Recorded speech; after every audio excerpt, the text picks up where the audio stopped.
There's lots of people at school that are very pro-UKIP, but none of them to the same extent that I am. And I mean, understandably, I mean, they're 15 years old.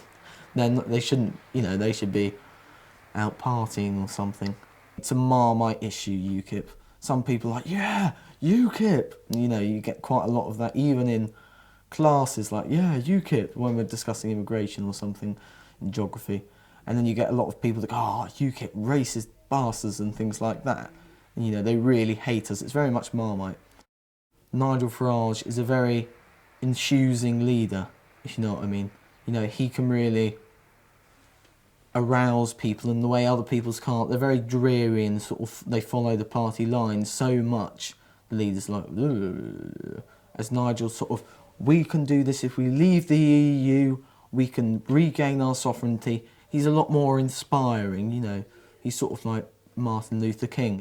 It does put them off if they hear sort of racist language from UKIP members. A UKIP councillor suggested that if they made gay marriage legal, there would be floods.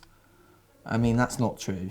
That's complete and utter nonsense. But all I'm saying is that he was a Conservative councillor and he said the same thing and nobody took any notice.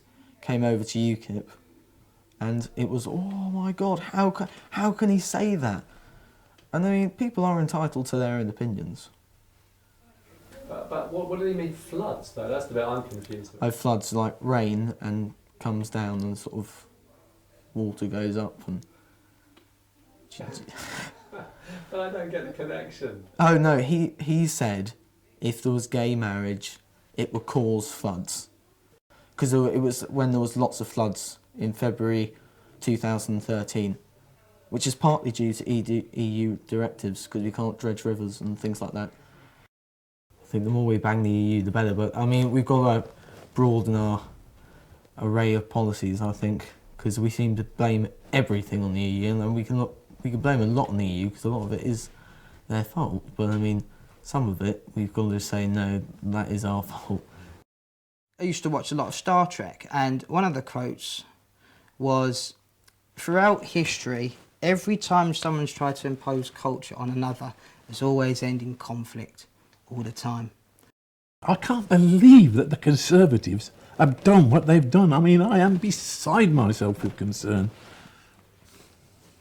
Every time the country's been in trouble, somebody's come to the fore and saved the day. We had Nelson and Wellington and Churchill and Thatcher, and I truly believe that the man of the moment is Nigel Farage. There's a small element of anachronism in, I suppose, yeah, but it's certainly a group of individuals who firmly believe in their country, have been let down by the other parties, and actually are beginning to certainly find their own voice. We should have proper controls so that we can allow the people in who have the skills that we require, but not allowing those who we do not need. I help to raise funds for UKIP and itself, along with a team of other ladies, by running the raffle table and selling the fruitcake. I just think you go abroad to enjoy the culture and the food, and likewise we want people to come here and enjoy our culture and our food. Okay, it might be fish and chips or it might be curry.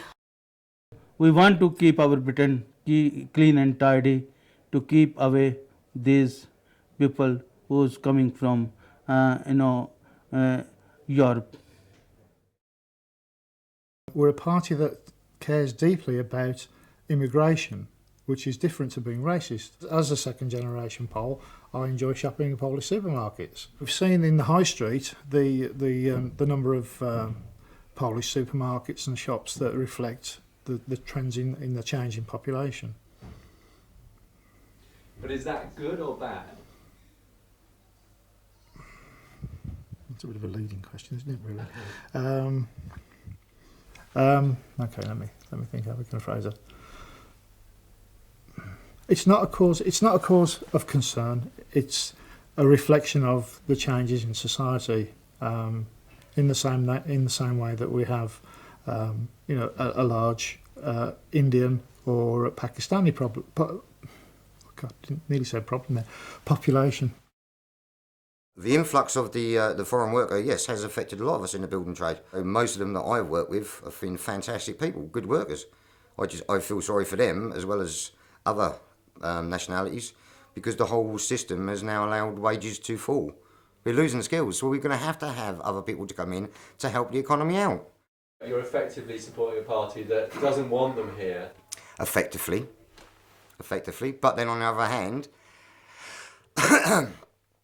I still believe that it is a nettle that has to be grasped.